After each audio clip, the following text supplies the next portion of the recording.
buddy, welcome back to the Torque Test channel. We got a big one for you today.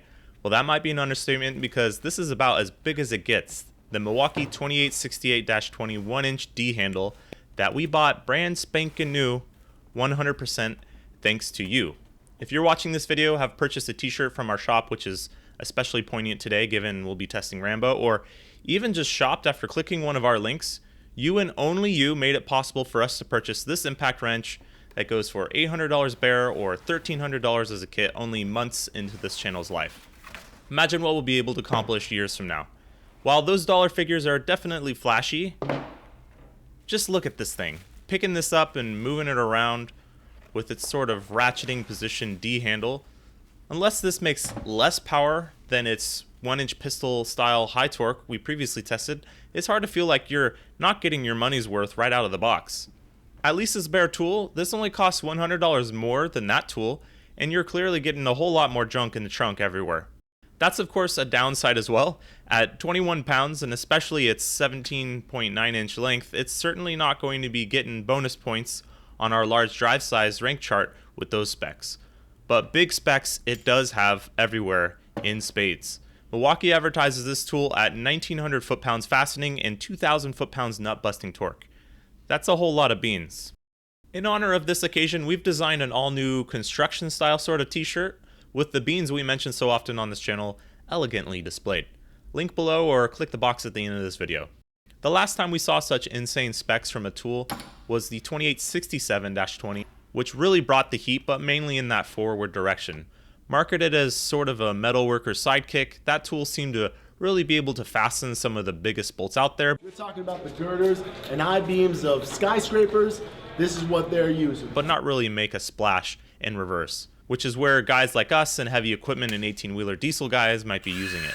This D handle, and more specifically the extended anvil version 2869-20 model, are targeted for just that. So we're hoping this whale delivers a wallop in both forward and reverse this time, but if having to choose one, definitely favoring the reverse side of things for us. That 1-inch pistol was really showed up recently by the Makita 40-volt 3/4-inch impact, which with a smaller drive size and overall footprint, by far was able to surpass that M18 1-inch in overall performance.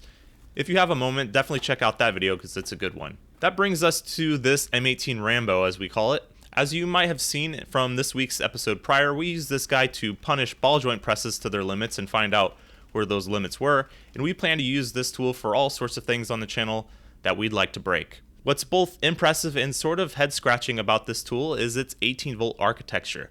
With Makita long since introducing dual-pack 36-volt tools in their recent XGT 40-volt tools, and brands like Metabo doing the same and DeWalt learning how to do similar all on one battery with their FlexVolt line, Milwaukee being able to design this tool and make the power it claims we'll see today, all with 18 volts of fury. Considering no one else until very recently has even tried making a cordless tool like this one, Milwaukee deserves some props for doing so with only 18 volts. Yet it does beg the question that could Milwaukee with a twin pack 36/40 volt setup or a battery with multiple like DeWalt's do even better? Speaking of those batteries, you might have noticed that we're using an HD 12.0 here because that's what the 2868-22 HD kit comes with, and it's partly why that kit's so expensive. The HD 12.0 you see today is thanks to YouTuber Symphony of Destruction, who definitely lives up to his name. Check out his channel in the link below. He sent us this battery along with a 1/2-inch high torque that he likes to play fetch with, and it's had a long, hard life. He sent that for us to see how much power it's down versus a new one, if any. We'll be working on that. But for now, we're curious what this puppy can make, and what can it make if you find yourself either unable to use an HD 12.0 or not wanting to carry around even more weight. So we'll be strapping on the XC 8.0 the 1-inch pistol comes with, the XC 6.0 we've had a lot of luck with on this channel, and yes, and even XC 5.0 just because we can. Stay tuned to see those. Let's get into that testing. Here's how the 1-inch pistol 2867 did versus the Makita in this 5-second forward torque test.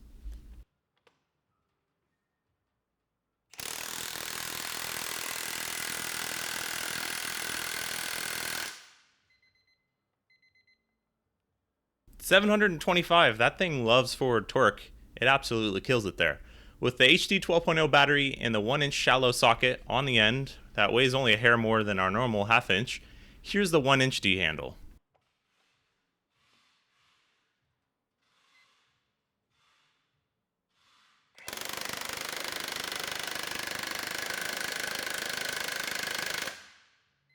$8.58 in 5 seconds. That's quite a bit more than any half-inch we've ever tested makes in 15 seconds. Off to a pretty good start. Though, things went downhill from there, I'm afraid. With the forward thread bolt still in, we usually check out the best case scenario in forward next on our testing day, which is 15 seconds on our dyno, and our dyno did not appreciate that task.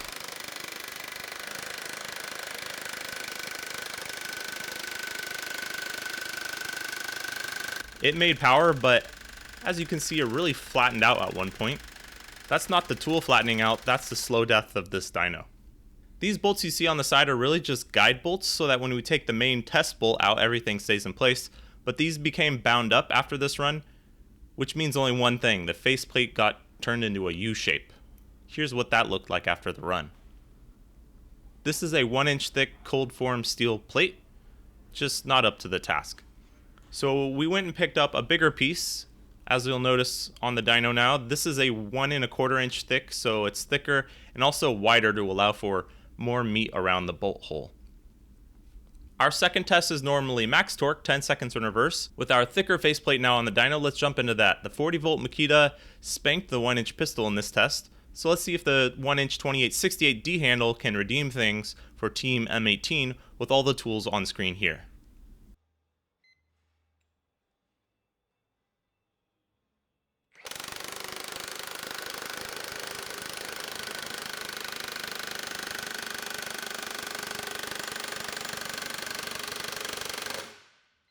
$1,081, not only 15% up on the Makita here, the XGT is impressive, but 37% up on the 1-inch pistol M18. 37%, I know we're talking just 1081 here, not some 2000 figure, but the 2867 advertised 1500 and 1800 nut busting. If you bump those figures up the same 37% gap, that's 2050 and 2460 for the D handle. Of course, that's only in reverse. Forward is where the 1-inch pistol comes out to play. To illustrate just how much the D handle model is able to, or maybe not able to, do both forward and reverse well, let's see the 2868 in forward plus reverse also on screen with a 1-inch pistol and Makita XGT on the graph.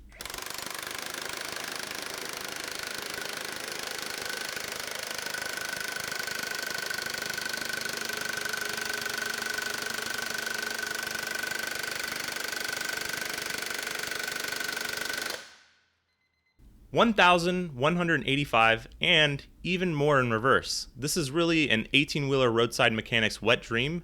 $1,232, 16 and 21% up on the 1-inch pistol. Okay, yes, we're not seeing 1900 here today, like the big old box might say, but think about those percentage gains. If a half-inch high torque can save 1400 foot-pounds on the box and make 778 on our dyno, by that math, this tool was more like a 2200 foot-pound tool. Which it isn't. We hate that kind of math. It's why we started this channel, just providing some perspective. Stay tuned to see the rank chart and how smaller batteries fare on this guy. At these torque levels, let's be honest, we're up against the physical constraints of this dyno. The faceplate lives on to see many more days, but in testing the D handle, we did retire 2 more bolts from bolt stretch. Ingersoll Rand just announced what they are calling the new most powerful cordless impact on the planet, the W9691, which advertises a staggering 3,000 foot-pounds nut busting and 2200 max torque. We haven't seen one actually for sale, not that we could afford it after this D handle, but if you find yourself with one somewhere out there someday, hit us up. We'd come up with a new dyno rig just to survive it. Same goes for anyone out there with a Dyno Paoli wheel gun like used in F1 and IMSA, but square drive. Would you come up with something to test that given the chance as well? On to the rank chart though, let's see where this behemoth lands. We'll make this quick to get to the other battery sizes. Its power runs are turned into points here, 86, 108, and 123. I expect those won't be improved upon in quite some time on this channel. Next foot-pounds per inch at 17.9 inches long. Yeah, that's going to be an uphill battle for this guy, one it's going to be heavy breathing in the process for. Yet with 1,232 foot-pounds to its name, not as bad as it could be, earning 68.8 points. 1900 foot-pounds is its tightening claim, and that's what we're doing here, tightening. It gets 65 or 65% of that, pretty in line with Milwaukee's 3/4 inch and 1 inch pistol handles here, percentage-wise. Foot-pounds per dollar, well, it's not cheap tool by any means, but only $100 up on the 2867 and made a bunch more beans, so it gets slightly more points in the form of 23.1. That totals 473.9, wow. Giving the much smaller and cheaper XGT a run for its money. Was surprised to see that, mainly helped out by it making piles of torque everywhere. That can help out a lot on this chart. And when looking at our list that's purely by power, she takes top honors. Long live the king, props to Milwaukee for making this tool at all. What if you find yourself using a smaller than recommended battery? Honestly, with the weight of this thing, it's not a huge difference, the type of battery, and with Milwaukee utilizing for its first time a wobble design battery attachment, it's probably made to handle all that battery weight. But hey, we're curious, alright? Sometimes you just gotta test things because you wanna see them. Let's start out the XE 5.0. We're going to do a max torque run and compare its performance here to a 1/2 inch high torque, as a matter of fact. Let's see it.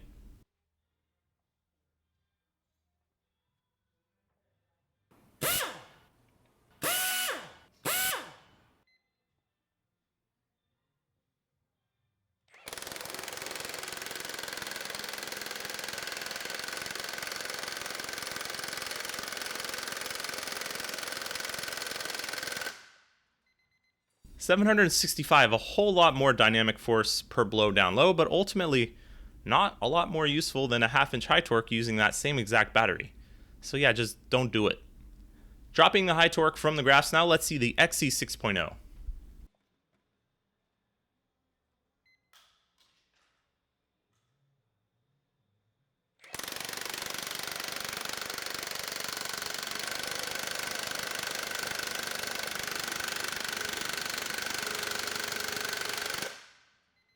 $1,021 in this 10-second test. We've always had a lot of luck with this battery, delivering great out-the-gate performance. Over 3 runs with it, it did lose 2 battery bars though. On a tool like this, it ain't gonna last forever. Here's the XE 8.0.